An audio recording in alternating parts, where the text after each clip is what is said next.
I wanted to start this Wednesday show by saying that people never cease to amaze me. Anytime I mention race in a video, there are people that say racism doesn't exist anymore. Even if it's not blatant racism, I think there is underlying racism everywhere, and I'll give you an example. A friend of a friend came over to my apartment the other day, and they went and they said to me, they were like, there are a lot of rich black people here.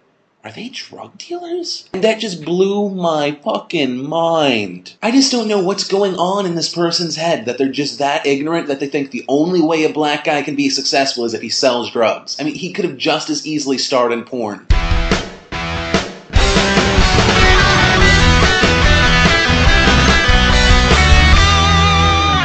Oh, how we love ignorant stereotypes. It is Wednesday, August 6, 2008, and the first thing I want to talk about today is an anniversary of the first time a man was electrocuted to death by the state. This all happened in New York on August 6, 1890, where a man by the name of William Kemmler was electrocuted to death. He was put on trial for the murder of his wife, and he said, "I'm ready to be hung." But the state of New York was like, hey, we got this whole new chair thing that kills you. Let's totally try that. And everyone was thinking, it probably could kill him. They killed a horse like a week ago with the same amount of power. So they flipped the switch, electrocuted him for 17 seconds, and he was not dead. So they doubled the amount of electricity, did it again, and his skin was set on fire in front of thousands of people. The entire time this is happening, there's a backstory, too, between Thomas Edison and Westinghouse. Thomas Edison, of course, was pushing DC electricity, and Westinghouse was pushing AC electricity. Thomas Edison gets this idea like, hey, if we kill people with Westinghouse's AC electricity, then people will like mine more. So the chair was hooked up with AC electricity to kill him. He also killed a bunch of animals with AC electricity to prove a point that didn't make any sense, and he even tried to coin the term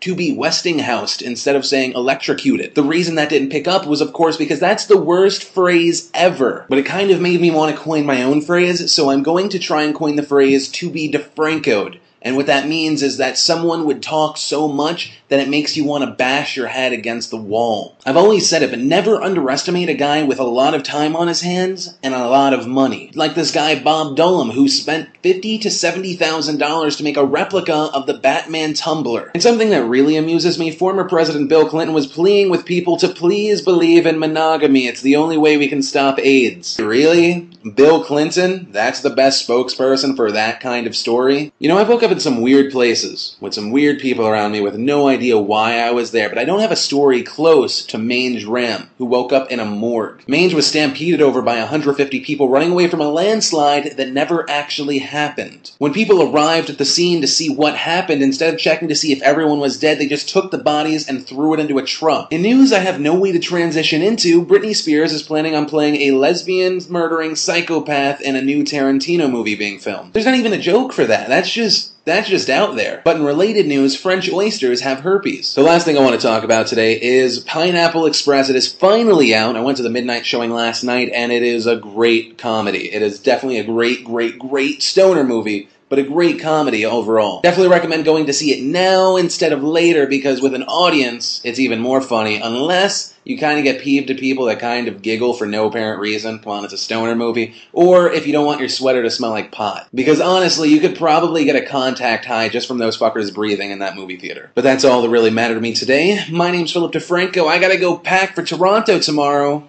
and you've just been filled in. Sexy Phil, he's not sexy. Sexy Phil, he's that sexy.